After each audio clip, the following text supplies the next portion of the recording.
In this video, we're going to be having an electrofishing boat come up to Gary Pond to shock it and see how the fish are doing. We're going to be taking measurements to see how healthy the fish are, as well as seeing how many fish there actually is. Now, if you've been following along with Gary Pond, you'll know that about a year ago, we stocked this pond with a lot of baby fish. Largemouth bass, bluegill, fathead minnows, channel catfish, and Redear sunfish. And then throughout the year, we ended up stocking it with paddlefish, rainbow trout, and an albino catfish, which we've not seen in a while. And so here we are at the pond. The fish shocking boat's gonna be here about 10 o'clock. It is about 8 right now. I have a few questions that I'm really hoping we get the answer to. Number one, what happened to the Redear sunfish? We catch bluegill all the time, but we've never caught a Redear sunfish.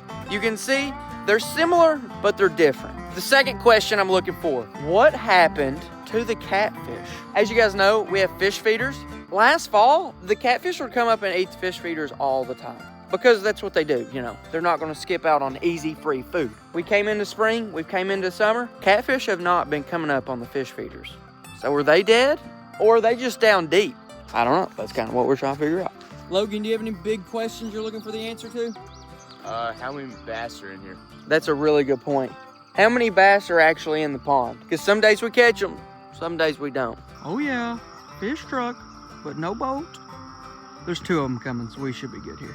I have actually never seen water get fish shocked before, so this is gonna be pretty cool. And then after we're done with my pond, we're gonna be going to Tate's pond and doing the same thing. Not the best road in the world? No, it's all right. I can handle a lot worse. Okay.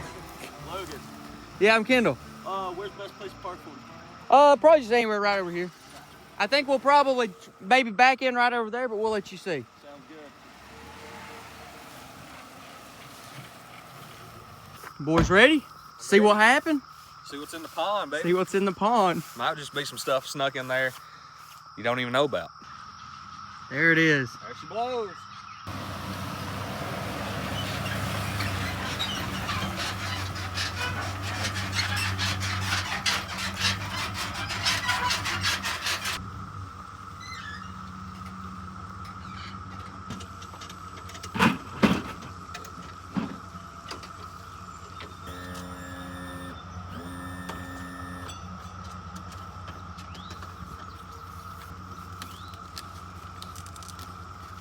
So with this, you're shocking them just enough to where they kind of... Yeah, so I'll run you through the whole deal. So we have the generator, obviously, over here, the Honda.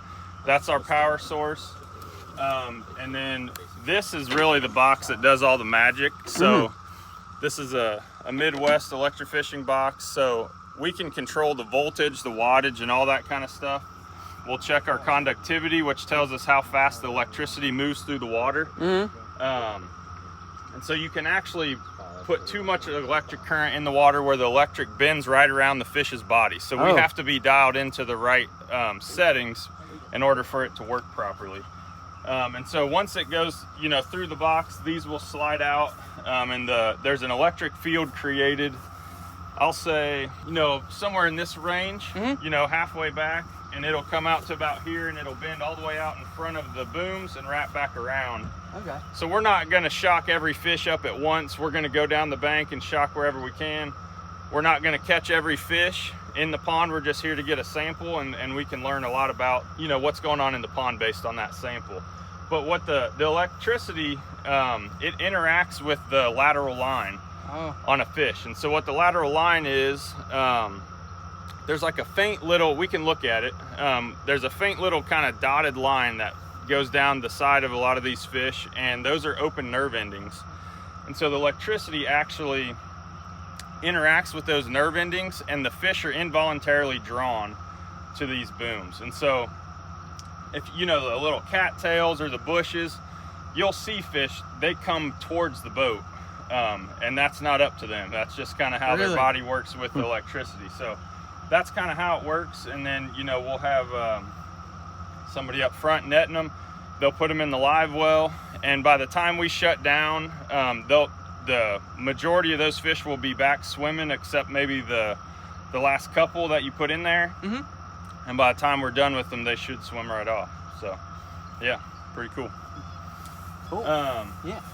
Yeah, so I think we're good to go. Okay. We'll back her down and get the winch turned on. Do you know if there's a possibility, not that I want to do this, but that you could get a setting wrong and just like kill everything? Like if you wanted to even?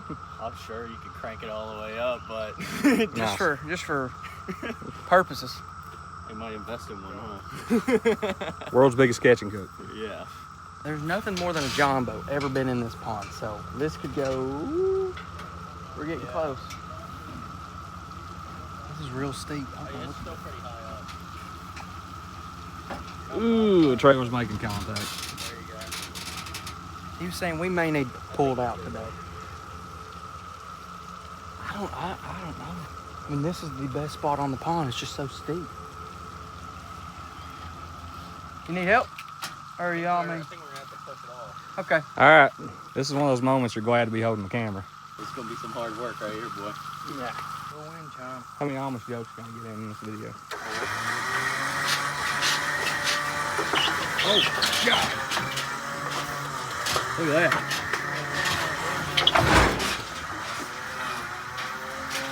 Peak male performance out there. I don't know. Get it back. We don't think we put the plug in. Do you do it like this a lot? Oh, yeah. Sometimes? Okay. Yeah, because the farther down you go, a lot of times Pull it up a little bit. there's a lip, Oh. and so once those wheels go over the lip of that pond, then we're in trouble, especially when it's wet. Okay. That winch helps a lot, don't it? Oh yeah, we can get into some gnarly spots with that. The plug will be over It's gonna here. be cool. It's gonna be real. Oh, yeah.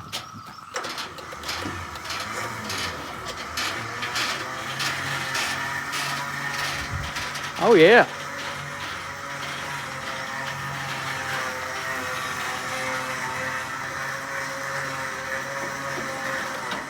Okay. Well, that was. done this time too. We should be able to leave it right there and pull it back up when we're done.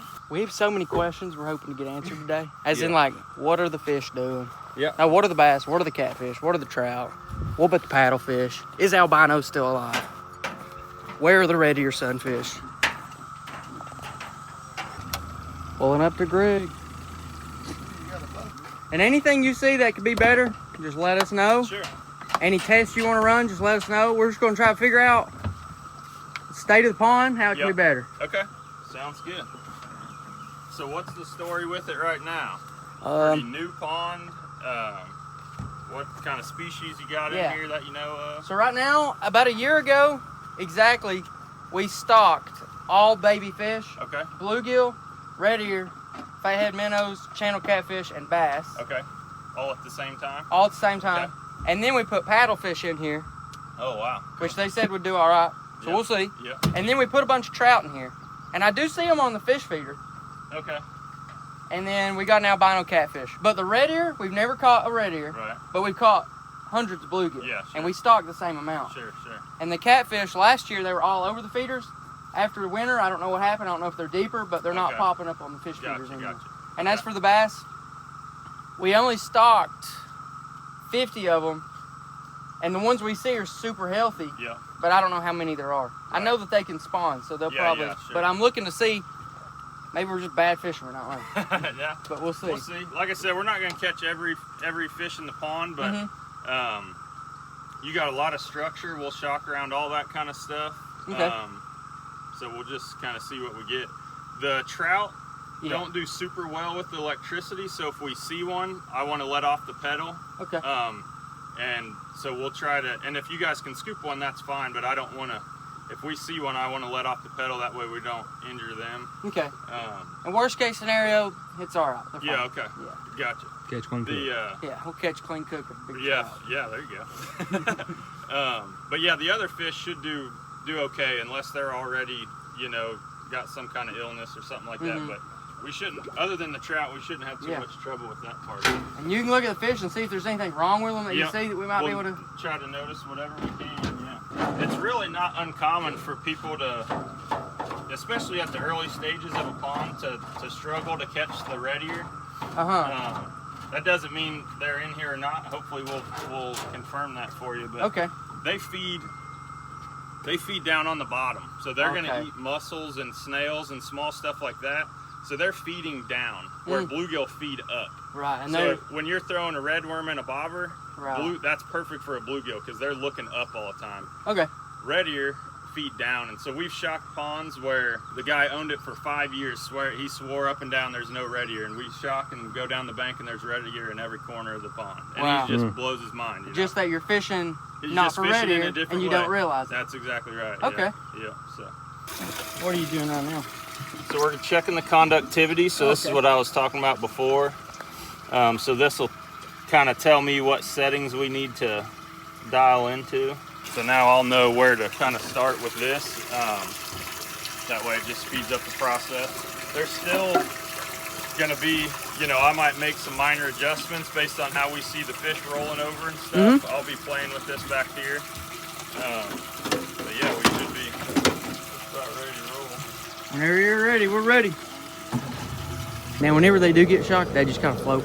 Yeah, you'll see them. You'll see a little white on the bottom, or you'll see something float up. Typically, you'll kind of see them subsurface, Okay. but you'll still get eyes on them. It'll be like a flash of white or whatever color they are, but you'll kind of see them kind of pop up, or you might see them skirt off.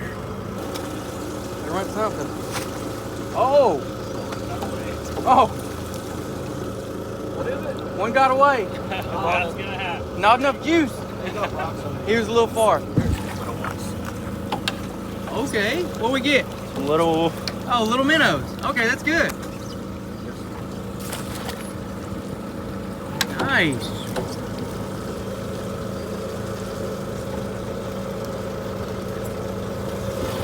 Probably toss it back. Okay, What is it? They're just little minnows. Like, let's see them real quick whenever you pull them Take out. one. That's good. That's cool. And will most of the learning and stuff go once we take a look at the fish? We'll talk about a lot once we have them. Okay. Yeah. Oh, there's a bluegill. There's a bluegill. Oh! Did we get him? Nope. There he is. That might be a red ear. Take a look. That's bluegill. Bluegill. Bluegill. Yeah. Oh, there's a big bass right there. Right here, right here. Oh, I see him. He's on this rock right here. There we go. First bass.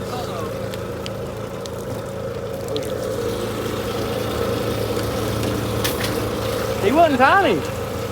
And while we're out here shocking fish, I want to come in and let you guys know about our USA bundle that's special for 4th of July. We're going to give you a KG pocket knife, a USA t-shirt, and a bracelet pack, all for a price that's cheaper than a t-shirt and knife would be on their own.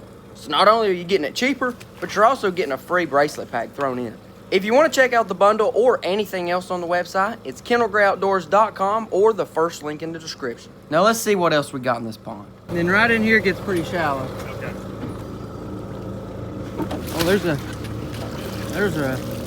a red ear. Here's some more. Here's another one. There's another red ear. There's some under. There's a red ear.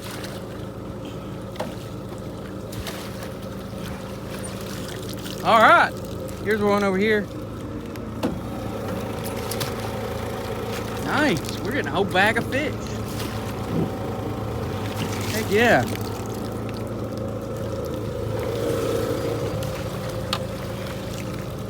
Daggone, son. There's all the red ear. Is that red ear? Yeah, like all of them. There's one to the right. Another red ear. Are red ear spawning right now? They might be. Yeah, there's a red ear. That's what they look like. We'll give it a try. Yeah, if you want to. I'll try. There you go. There's some real little. There you go, you got it.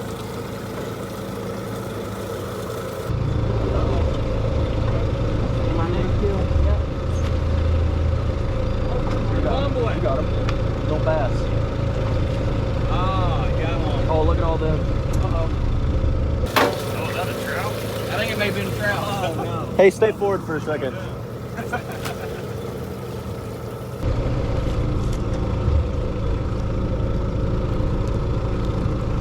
Can we Oh, back go forward for it, a little go bit? for it.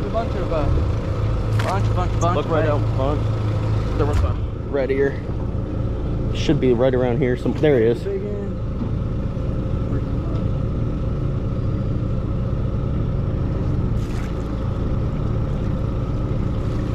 bait everywhere.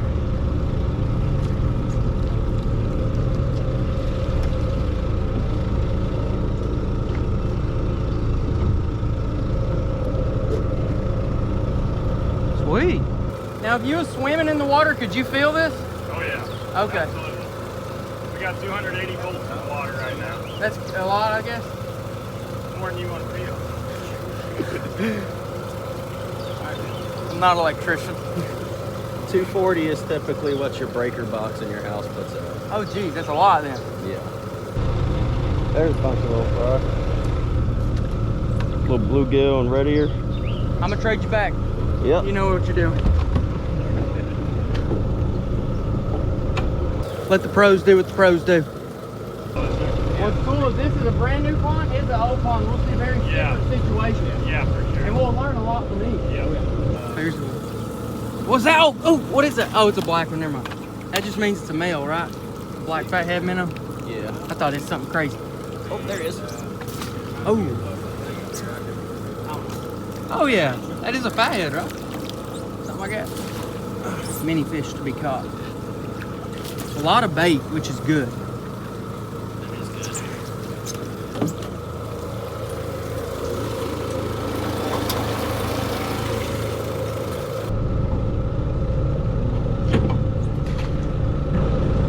There's a big something. Think we got it? Oh yeah. Bluegill. Nice.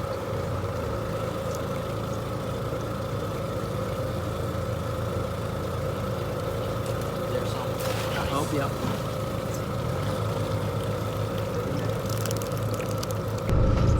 Oh. Get him. There we go. Another Redear. Wow. Redear really popping up. Here we go. Coming up on the rocks. It's game time. I'd like to get another bass, but they're just naturally going to be harder because there's less of them. No, there's one. All right. Speaking of them. Oh man. Speaking of bass, there we go. That's good. It'd be great if we could snag a catfish somehow, but we'll see what we can do. He was saying they probably hanging out deeper and not on the shoreline as well.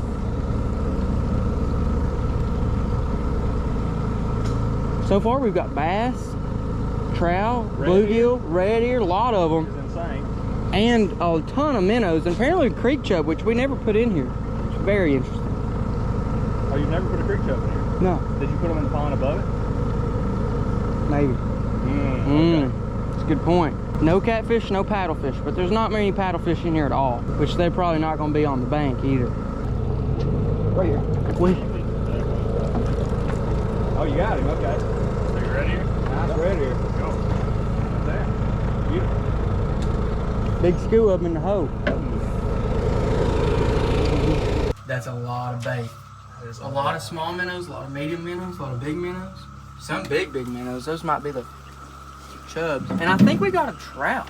We got a trout down in that corner.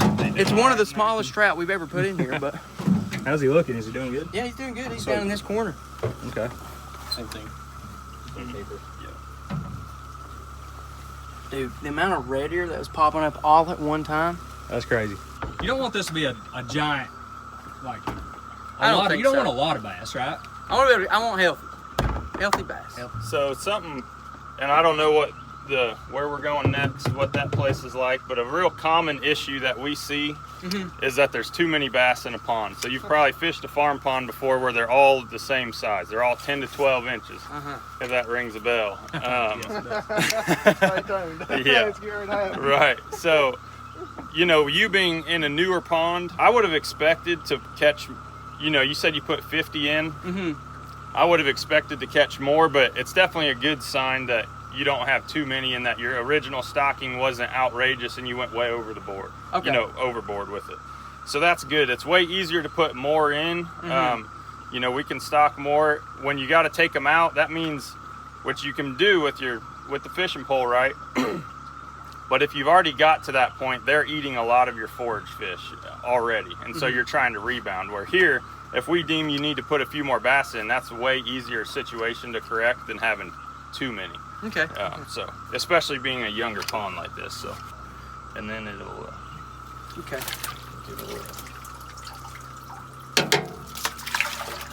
So what we're gonna look at, Uh-huh. one of the most important things we're gonna look at is what's called their relative weight. Uh-huh. And so we're gonna measure these down to the 1/10 of an inch. So we got 13.4 is what we're gonna call this guy. 1.34. The relative weight is basically a condition factor that we look at that tells us whether this fish is, I'll say healthy, but healthy can mean a lot of things. It's a short-term indication of potential growth. So this is just a quick cheat sheet that we have. 14 inches, this is 100% over here. So so a pound and a half. That's an ideal weight for a 14-inch fish. This is 90. Okay, so that means they're a little bit under ideal, and if they're over 100, then they're doing even better. So read off what that one just was. Let's show them the sheet real quick. Absolutely. So here's the length. And here is 90%, which is good, or it's doing okay. Yeah, we're usually okay with that. It depends on the goals of the pond. and then here's 100%. That's what we want. And but if it's over here at 120, Even it's good. better. Okay. Even better. So go ahead. It was 13.4 inches and was 1.34 pounds. So you're over 100%. Let's go. Go. Nice. This guy's 13.1, 1.42. So this is what fish was shorter and heavier, right? So he's well over 100% relative weight. So now we got the other fish. Now I guess we're looking at the sunfish. Yeah. This is not what I was expecting. I think, just from what I've seen, we may have caught more red ear than bluegill. Right. Now, how does that line up with your stocking strategy? Do you know what numbers of bluegill versus red ear? Were they even, or? It was even. Really? Okay. Yeah, they could be deep deeper. hole. Yeah, I mean, there's, you know, like I said, we never catch every fish. So now on the rest of the fish, we're gonna measure to closest half inch. Okay. So even though this guy is 7'2", we're gonna call him 7. And we're only gonna measure a certain portion of them just to keep things moving. And so we got a 7-inch red ear, 0.28. Red ear. Now can So you? that's pretty good for only as young as the pond is. They're growing well. That's pretty big. Can you tell us a little bit? I'll hold up a bluegill. You show that Sure. red ear, and you tell us the main differences. And is it important that you have both if you can? Yes. So I always recommend to have both. I like to have more bluegill than red ear because your bluegill are gonna generally produce more forage for your bass. But red ear are very important. So they eat. You know, we can talk about the differences. Obviously, up here in the face, you see quite a few differences. You see the flap up here. That's not always that pronounced. And then the bluegill, you see the dark here. There's not going to be any red or orange. And a lot of times you'll see the vertical barring here. Those are your major differences. That's likely a female. I don't know if we'll have a male, but you can tell she's kind of egged out. They're probably going to spawn here soon. Okay. What about their habits Yeah. like how they feed and what they do? Yeah, so like I was telling you earlier, the bluegill are definitely generalists. They're going to eat bugs, zooplankton, all kinds of different stuff, but they like to feed up in the water column, so they're looking up. That's why you know, fly fishermen, they'll use floating stuff. You're going to catch more bluegill than red ear generally. Red ear eat a lot of mussels, snails. They actually, if you've ever heard of them called a shell cracker, they're called a shell cracker because they have plates in the back of their throat that can crush small snails and mussels. And that's important for a couple different reasons. The reason that we really like to have them in here, if you've ever seen the little black specks in a fish or the white grubs in the fins, those are common parasites, and part of their life cycle includes a snail. They include a snail, a wading bird like a blue heron, and a fish, obviously. And so you can't always do too much about the birds. They're going to come and go, but what you can try to help is the snails. By having a red ear population, clearly you have some amount of that type of forage for them because your red ear are growing pretty well. Okay. So they're eating snails, something like that off the bottom right now. If you don't have red ear present, that opens you to the risk of having more of a parasite load in your fish. And obviously it doesn't kill the fish. We see fish all the time that have them, but it slows your growth. And if you're trying to grow bigger fish, then we want to limit that if we can. So here's a big male bluegill. You can see the difference in that last one is real light colored. So they get real purple, they get real dark, that ear flap gets a little bit bigger. And so your males will get bigger than your females. So if you're trying to grow the biggest bluegill that you can, oftentimes it's going to be a male that will max out at your biggest size. Now, is there ever a time where bluegill are going to be overpopulated as long as you have bass? Everything can swing in different directions. So the common things that we see are bass crowded, which sounds like that's where we're going to go here shortly. And then bluegill crowded is the opposite situation, where you have so many bluegill that they don't grow very well.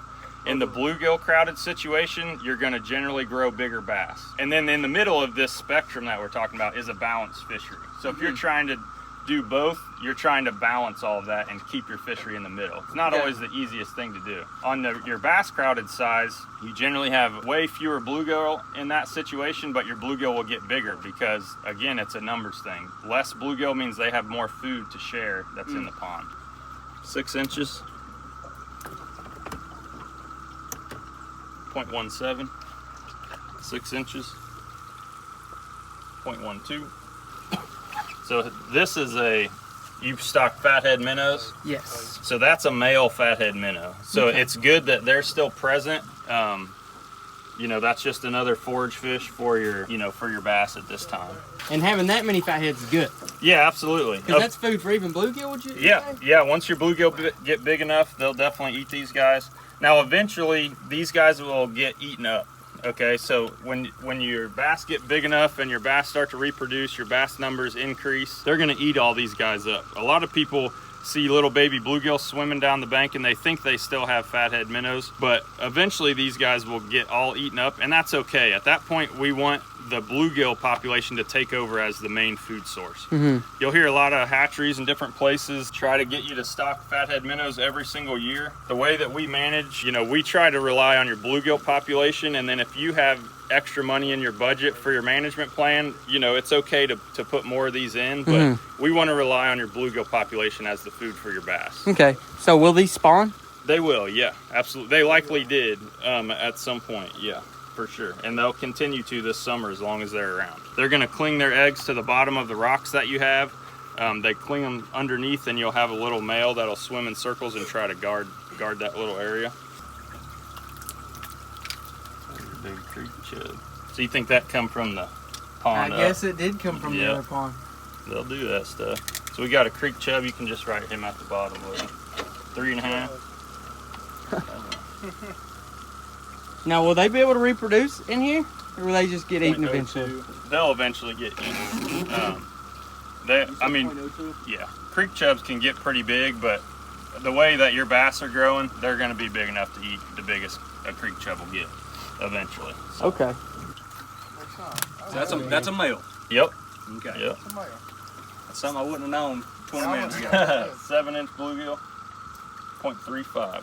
There's a trout. Trout, that's pretty cool. Now, he's acting pretty active. Does that tell you how healthy he is, or? No, he's doing fine as far as the electricity bother him or whatever, but other than that, he looks good. Right. Yeah. All right. You said they come to the feeder? Yeah, they do. Yeah, that's pretty Oh, cool. -1. Definitely -1. They're hard to hold, man. Yeah, they're sweet. 8 inches. 8 inches. We remember when we caught him, don't we? Yeah, probably. 0.15. Chalk that up to AJ. Did you? AJ did. That size right there, are they immune to bass right now, or you think those will still try to take a snack?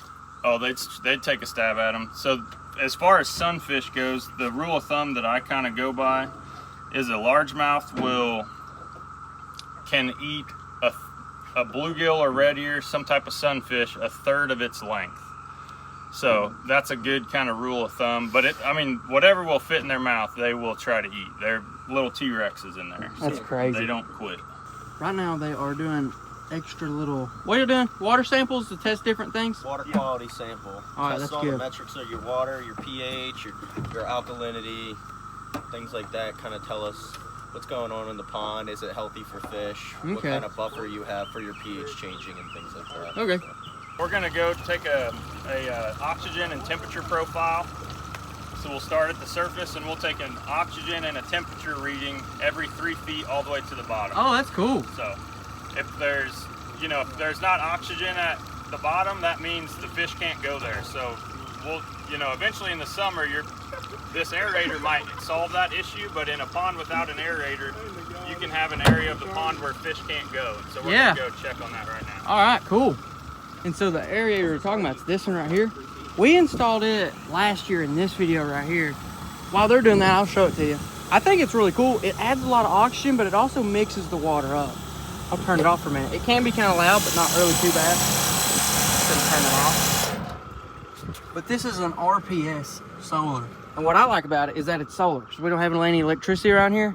It's boom, big solar panel. I got wires coming into it. It pumps. It's got these solar panels on top, which cool it down.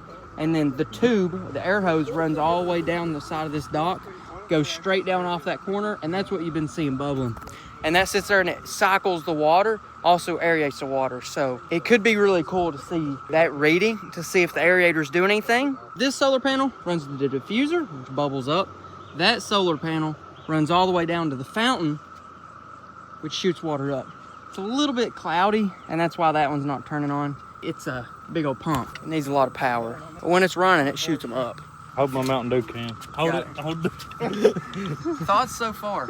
My thoughts are the fish that we got up, or brother, 100%, 110%, Yeah. 20%, I whatever. mean, you can't really ask for any better. I don't think. No, the Redear, I was like, maybe we'll shock up 2 or 3. And I also thought we'd shock up 80 bluegill. It was the exact opposite. It really was. Right. I don't know if the populations or if it's just something else that maybe the bluegill are seen the boat and was schooled together, because bluegill school together, right? I think it's just because you don't have many bass. From what I've read, I watch a lot of other YouTubers. They don't even stock bass for a while. They let their bait go in, do some spawning. Mm-hmm. So like, I think we're doing pretty good. Keeping bass minimal right now. We'll see what they say, but I'm thinking, you know what? We don't have that many bass. Let's just let them figure it out on their own. Let the bluegill on the bait just keep exploding, and let the bass spawn a couple years, and let those keep growing too. Which we didn't see any bass fry. Sounds good. Which means they're either too small or they ain't spawned yet. He seems optimistic, He does. and he's the guy you want optimistic. Maybe we're not going to be catching a lot of bass, but whatever we do, they're going to be pretty Good flays good on ones. him. Good flays on him. Yeah. There's the fountain. There it is. It needs more sun. Whenever you get full sun, it's going to shoot way up. Me and Ethan put that in, didn't we? Yep. You were here from the ground level. How do you Ethan feel? was here when we built the pond. What do you think about what old Gary Pond's turned into? You laid the foundation for this baby. Well, I know why it's not flourishing. Yeah? Yeah, we've been sneaking in here catching your fish, but They've been talking about how every little bait fish we pulled out would be the best cut bait ever.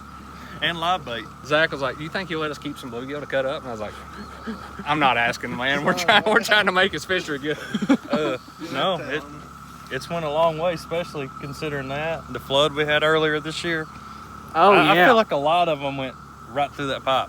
You know, that's something I didn't think about. I didn't think fish go out pipes, because, I mean, whenever you're pouring them out of the bucket, they do everything they can to stay in the bucket. Well, they didn't voluntarily go out that pipe. I've had a lot of comments saying we should put some kind of screen over the pipe to stop fish from going over. At first, I was like, well, that could be a problem, because if a bunch of grass wads it up, then a bunch of sticks wads it up, then a log, then it clogs your pipe. Yeah. And I also didn't really think fish swam out of the pipe, but we'll ask him about that. But not only that, now you got to start thinking about what you're putting in the pond. Oh gosh, that's something funny, because I was like, we're gonna do this pond where they're all farmed so that they don't have any weird diseases. And then I just put random fish from the river. Make that one a cesspool. Yeah, I made that one up there just a random collage of all fish. Not realizing that whenever that floods, whatever wants to could just come down here. And we've seen it in the fatheads. Yeah. Well, they're about to give us the data. This is what matters right here. Now, moment of truth. Yeah, we'll see. Can we get over this hump?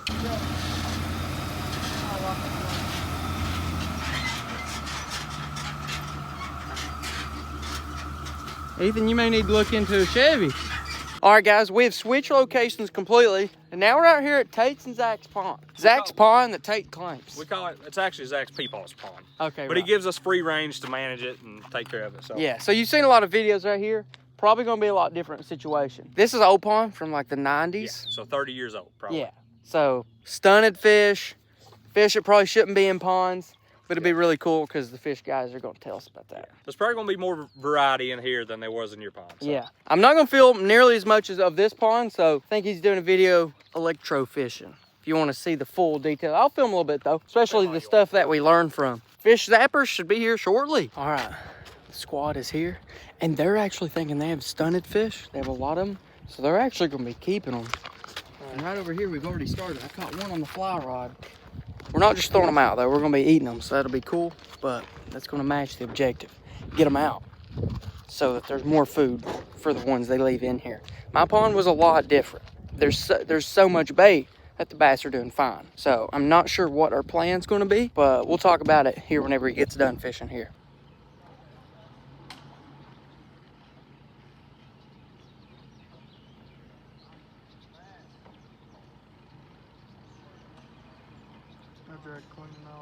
What states y'all do? So we're pretty well all over the Midwest. Our headquarters is in Indiana. We have 3 offices there. We have an office in Kentucky. Logan runs our East Tennessee office. We have a West Tennessee office. We have a Missouri and an Iowa and an Illinois office. And Iowa, 2 in Iowa. Yep, we'll have another second one in Iowa as well. So we do electrofishing, obviously. We do a lot of pond treatments. We do fountains and aeration, fish feeders, anything you need for a pond. But yeah, if you want to check us out, you can click the link below that Kendall's going to put in there and check us out. Yeah. All right, guys, so let me set the scene for you. We just had the electrofishing guy come out. Everything went great. He said the bass was good, but the electrofishing couldn't really tell anything about the catfish because the catfish is just too deep. You just can't shock them up. So what we're going to do this evening is we're actually going to be going catfishing to do our own survey. Now, how are we going to figure out if there's catfish? We're going to throw a bunch of bait all over the place with hooks in them, and we're going to see if we catch any. Straight up simple. Right now, we're at the creek. We're going to be catching a few for cut bait. We're at a super secret location. And look, marine pollutant, contaminated creek. And we're going to use them for bait, because sure, why not? Actually, you know, now that I think about it, I've eaten things that come out of this creek, and I knew that it said pollutant too. I just didn't think much about it. We're going straight pink dot. I'm going to drop it in some of these deep holes. We ain't going for many, and the fish are definitely going to be turned into cut bait because we don't want to release anything crazy into our pond. But we're going to see if we can't get a little fish or two, cut them up into pieces, and see if the catfish may want it. I'm gonna go ahead and hop down. You can maybe stay up here if you want to. I don't know if I'll be able to make it back up. I'm gonna have to go Iron Man or something. Creek actually gets bigger up under here. It changes every time it rains. Water used to be right here. I'm thinking there ain't no fish in here. Yeah, I think it's pretty close, pretty accurate. I say we hit a different spot. I don't know how to get up here, but I'm gonna try. I'm gonna have to go full on muscle man.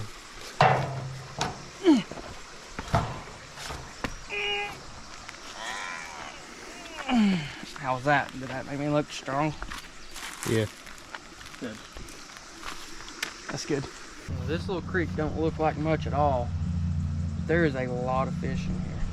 Sometimes if the pipe's in the water, the fish will be hiding in the pipe. I'm gonna drop it right in front of the pipe as if a little bug fell in. And I'm telling you, I don't think it's gonna take very long at all. No, there's one. All right, that's what we want. I believe probably a chub minnow. That's good cut bait. He is 100% gonna die, so we're not too worried about aeration on this guy.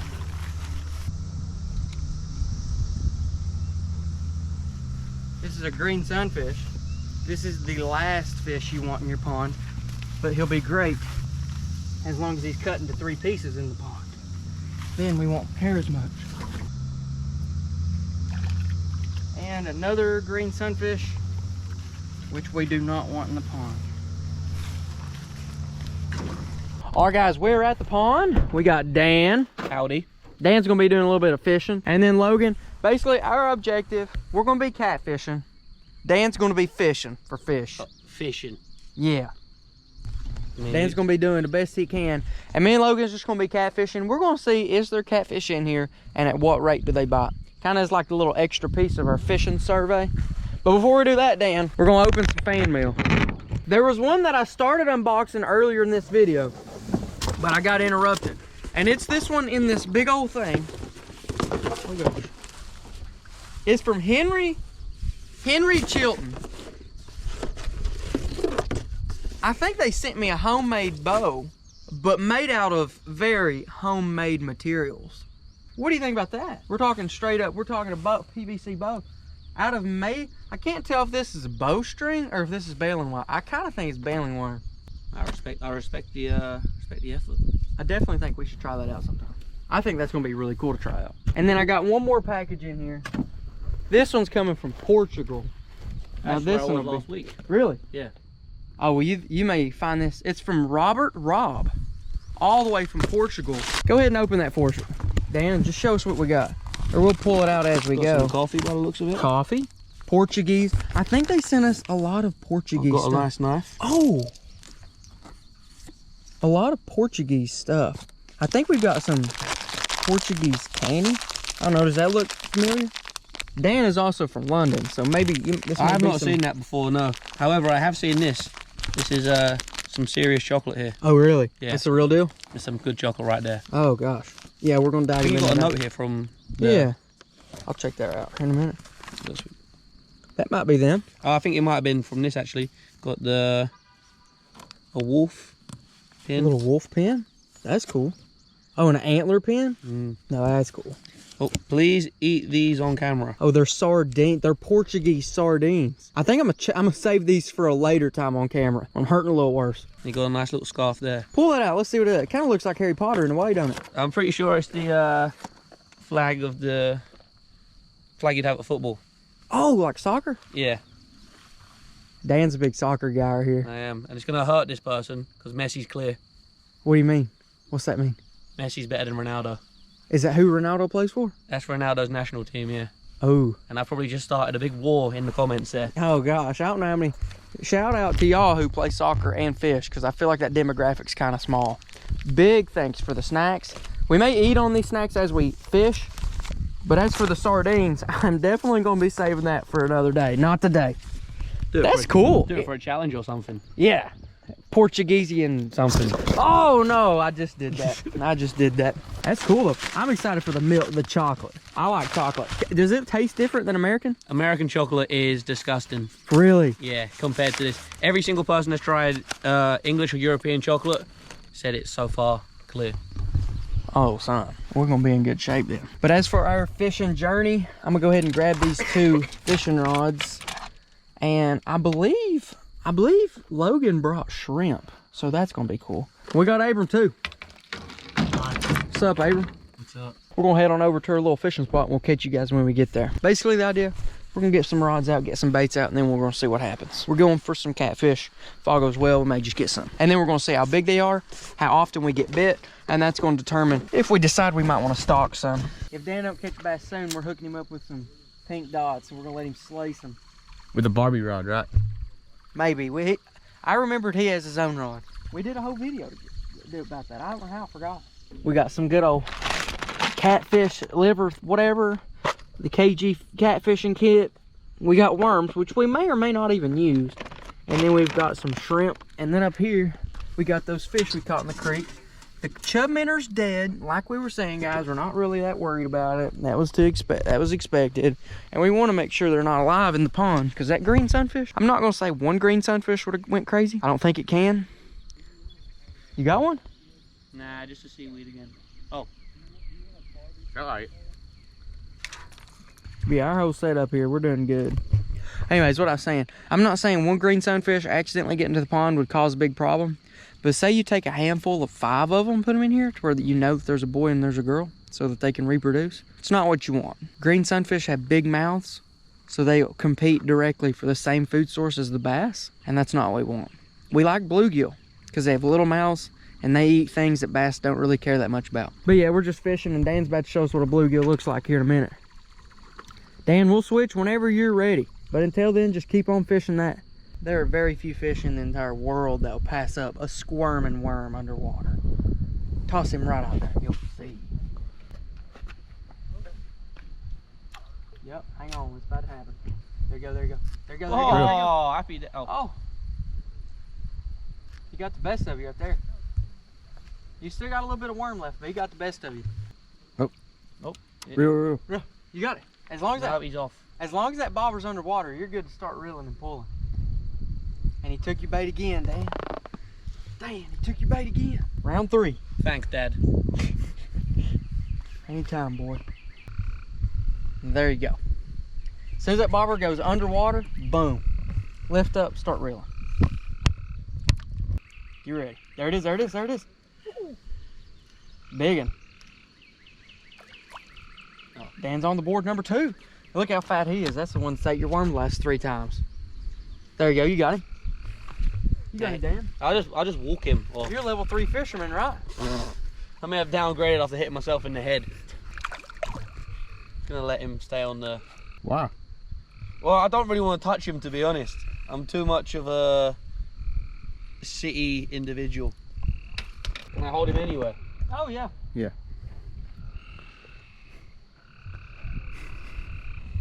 Pretty fish, ain't it?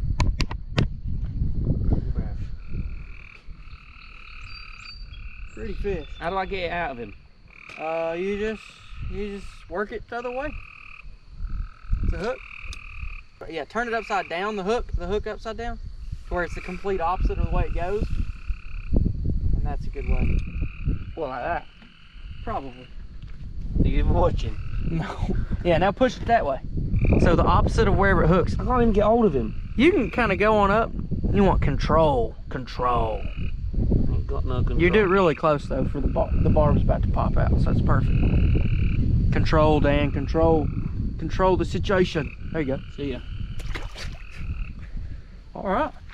Dan's showing us how to bluegill fish.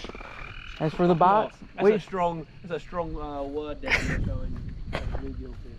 Dan's showing us how to fish. I think we're doing pretty good. Catfish, to be determined. We're gonna keep fishing here for a little bit more, but I think we probably got the green light to stock a few more. I don't think there's too many, I know that. Now show us how to do it, right here. End off the video, Dan. Catfish aren't biting all that well, but the bluegill sure are. In 3, 2, 1. Dan's doing what we call force feeding. He ain't giving them a chance. Dan is distracted by the gnats. What do you call those in England? I won't be allowed to repeat on your channel. Uh-oh. Probably will, to be honest. A little challenge. And even if not, I'm just gonna swim it around because I ain't touching it. Oh, there it is, there it is, there it is, there it is. Real. Oh, your bobber went under. Oh. That's when you set the hook. No, I have to give him a fair chance, you know what I mean? There it is again, there's it again. Here, watch it, watch it, watch it. No, I'm just When the bobber goes down, you pull up. Trust me, look, I'm Jeremy Wade or whatever his name is. I'm a professional. See, look, relax. It's untelling how many bites you've had today. They're getting another bite. Every time it bobs, that means a fish has looked at it and thought about it and bumped it. So that means he's literally staring at it. What about yours right now? Yeah, nothing's been looking at mine for a long time. Sounds like we need to go catfish and put some in here. There it is, Dan. Your bobber went under. I'm trying to give him a fair chance. You weren't hooked on. Huh? You weren't hooked on. What? You weren't hooked on. You gotta set the hook. Oh, I thought he just jumped on it and he got stuck. No. Oh. He bites it. Oh. You have to twitch it Oh, so that the hook goes in him. I Otherwise, just he can bite it and just let go. I just thought he just like chomped down on it and he got stuck. Oh no. Oh. No, he puts it in his mouth, and then you have to jerk it to set the hook in his mouth. Otherwise, he just spits it back out if you don't do anything. I was wondering what was going on here, because no adjustments were ever made by Dan. Maybe I'm not Jeremy Wade then. Pull it up here. Let's make sure you got plenty of bait on there. Probably no bait. That's right. No bait. I'm gonna bait you up, and you're gonna catch one in the next 10 seconds. You're gonna catch one We'll both throw ours in at the same time. You know what I mean? Yeah. When that bobber goes under, you gotta jerk it to make sure that this hook goes through his mouth. Yeah. Otherwise, he'll hold on to it for a second and spit it out. Whenever y'all are ready, this is for all the beans. There it is. Cheap. Whoever catches fish first, Dan, I'd get ready. Yeah, Dan, I'd get ready. Nah. He was really close. Dan got a bite. This time, big No, those are little fish. You don't want them. Oh. Toss out there right where you was, and you're gonna catch one pretty quick. I'll let it flow for a second.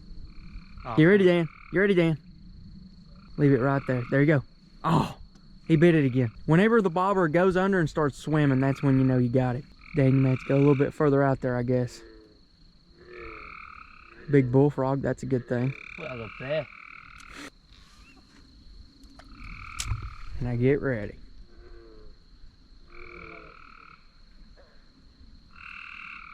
There it is. Oh! And Dan lost the worm. We're gonna end it right there. Everybody, Big L Revolutionary War in the chat. We're gonna be catfishing, looks like, pretty soon. If you wanna watch a bullfrog gigging video in this pond, click right over here.